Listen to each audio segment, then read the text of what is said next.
ქულეინი გადმოსცემს აბუ სადიხ ქულეიბ იბნ შიჰაბისგან. მან თქვა, შევიდა ამირ ალ-მუმინინი, ანუ ალი, ხურმის გამყიდველთა ბაზარში. ამირ ალ-მუმინინი მიდიოდა ხურმის ბაზარში. ეს ბუნებრივია.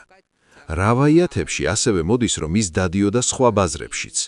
თევზის ბაზარში, სადაც უკრძალავდა ზოგიერთი თევზის გაყიდვას, მაგალითად ფულიან თევზებს, რადგან ისინი ჰარამია.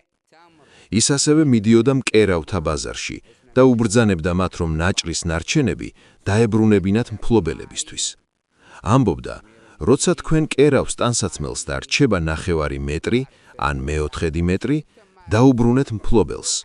არ თქვათ, რომ ეს თქვენი გახდა თუ არ იცით, რომ მას აღარ ჭირდება.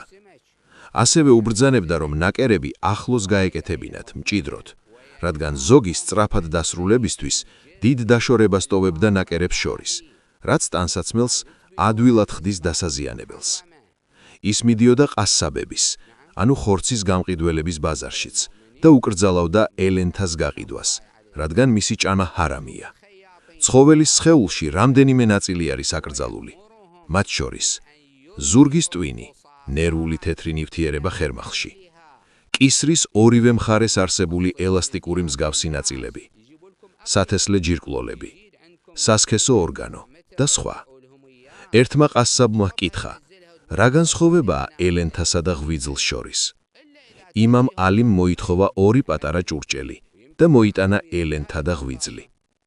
მან ხელით დაჭყლიტა ისინი. ელენთა მთლიანად გადაიქცა სისხლად, ხოლო ღვიძლიდან გამოვიდა ცოტა სისხლი და დარჩა ხორცი. იმამმა თქვა, შეურაცხყოფელი მიმართვა, რადგან ეს კაცი ალბათ დაპირისპირებას ცდილობდა და არასწავლას. და თქვა, ეს არის განსხვავება, ეს მთლიანად სისხლია, ხოლო ეს ხორცია.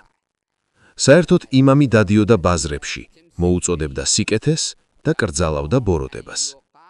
რაც შეეხება ორგანოებს, ღვიძლისა და გულის შესახებ კი არასასურველება არ არის ნახსენები, მაგრამ თირკმელების ჭამა მიჩნეულია მაკრუხად, არასასურველად.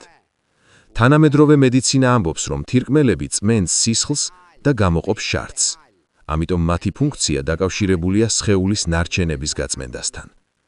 ამიტომ შარიათშიც მათი ჭამა მაკრუხად არის მიჩნეული.